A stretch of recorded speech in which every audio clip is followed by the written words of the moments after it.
did you marry her? Oh, well, I'll tell you one of the earliest memories I have of my wife, because it kind of tells you what she's like.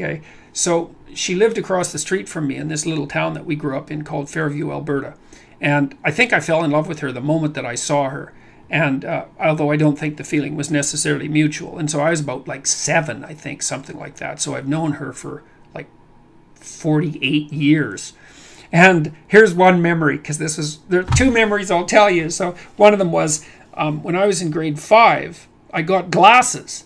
And I was pretty proud of these glasses. They were horn-rimmed glasses, you know, and I was pretty proud of them. And I went out and she came out onto the street and she looked at my glasses. I said, "What do you think of those?" And she says, "I think you look really funny in those." And then she pointed at me and ran into her house. And it was like 20 years later that she finally told me that she had always wanted to have glasses and that she was jealous about it. But, you know, she decided she'd give me a good teasing and a good poke. And so that, and then we used to play croquet together.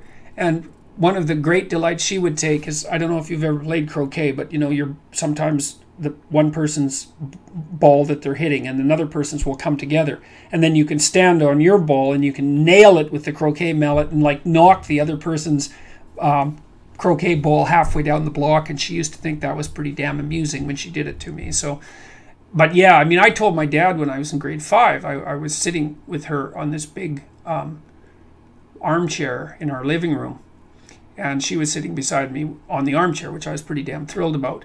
And she was being chased around by all the boys in the school at that point, even though that was in the elementary school, you know. So she was very hot property, let's say, among the elementary school boys.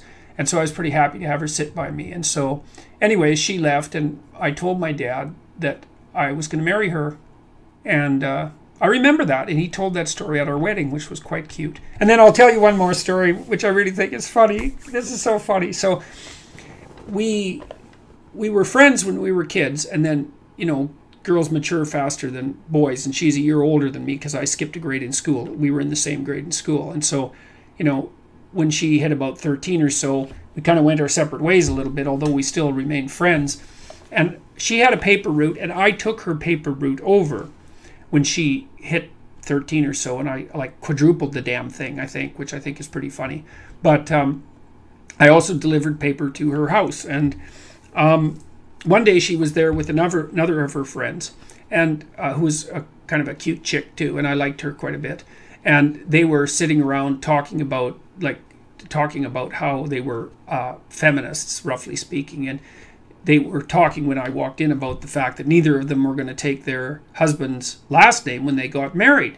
And Tammy, my wife, I think, said to her friend, "Well, that really means I'm going to have to find some wimp and marry him."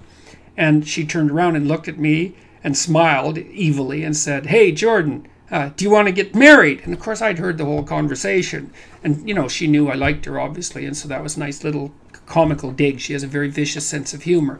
And, you know, I kind of laughed, and I thought, ha ha ha, okay, yeah, okay, so fine. So then